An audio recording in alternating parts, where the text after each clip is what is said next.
Tu pourrais revenir sur la distinction entre vigilance et attention. Alors, l'attention. L'attention, dans le langage classique, on sait un peu ce que c'est, puisqu'on dit la personne est inattentive, attentive, très attentive. On peut dire que l'attention est comme une lampe halogène, plus ou moins forte. Maintenant, dans cette notion d'intensité, il faut bien distinguer l'attention de la concentration.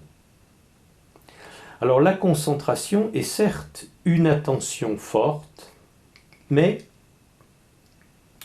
fixée sur un point, rétrécie. Pour des raisons des fois nécessaires. Ce n'est pas une critique de la concentration. La concentration est nécessaire dans un ensemble d'activités, et notamment dans l'ordre des pratiques de méditation et de recueillement. Mais l'intensité, c'est une chose, le rassemblement de la concentration sur un point, c'en est un autre. Donc il peut y avoir une intensité rassemblée, ce sera la concentration, mais s'il y a une intensité large, ce sera de la vigilance. Ce sera du moins un aspect de la vigilance. Pour bien comprendre la vigilance, revenons à l'origine préhistorique de celui qui veille. La tribu est endormie, je veille.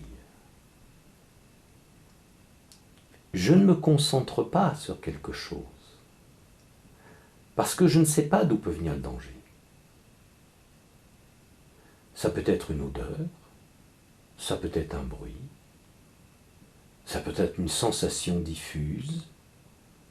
Donc, tous mes sens sont en éveil et je suis largement ouvert, très attentif et largement ouvert.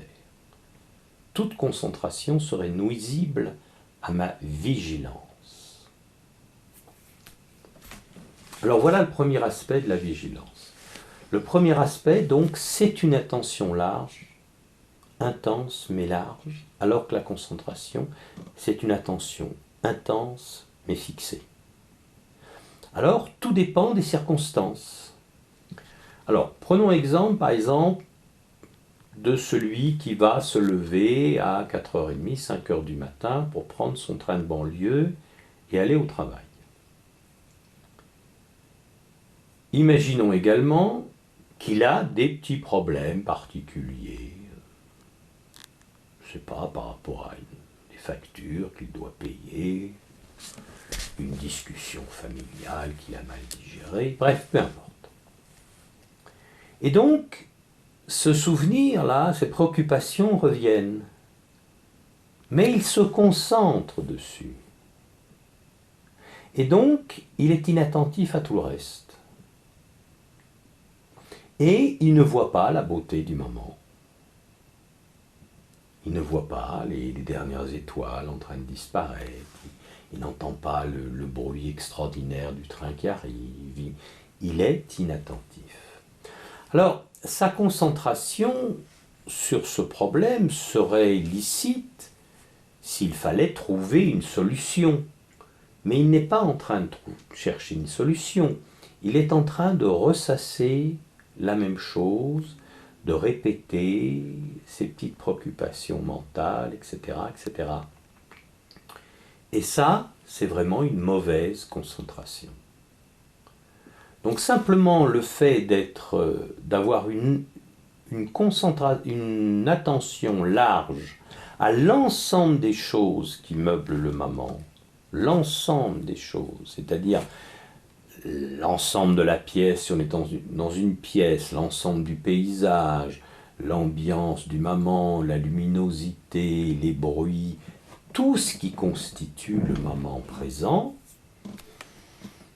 Si la petite préoccupation vient, par automatisme mental, elle sera mise à sa place, comme juste un petit élément d'ensemble. Donc très souvent, la culture d'une attention large, dans beaucoup de circonstances, est préférable et nous amène beaucoup plus en direction de l'éveil, hein, en direction d'une prise de recul, d'un élargissement de la perspective. Hein. Imaginons quand je discute avec quelqu'un, si justement cette discussion, il y a un aspect émotif qui vient dedans, dans les rapports avec la personne, le fait d'élargir l'attention, de voir l'ensemble du moment dans lequel il y a la personne, ses expressions, etc., de ne pas être concentré sur ses petites émotions, son petit ressenti, va donner à la conversation une autre tonalité. Et puis le deuxième aspect de la vigilance, le deuxième aspect sera celui du rappel. Parce que il y a ce double aspect dans la notion de vigilance, il y a attention large et souvenance, se rappeler, être vigilant. Hein.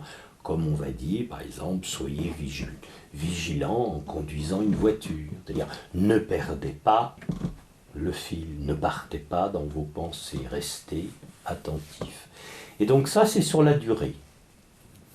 Et donc la vigilance, là, est tout à fait indispensable pour maintenir le vécu. Voilà les deux aspects.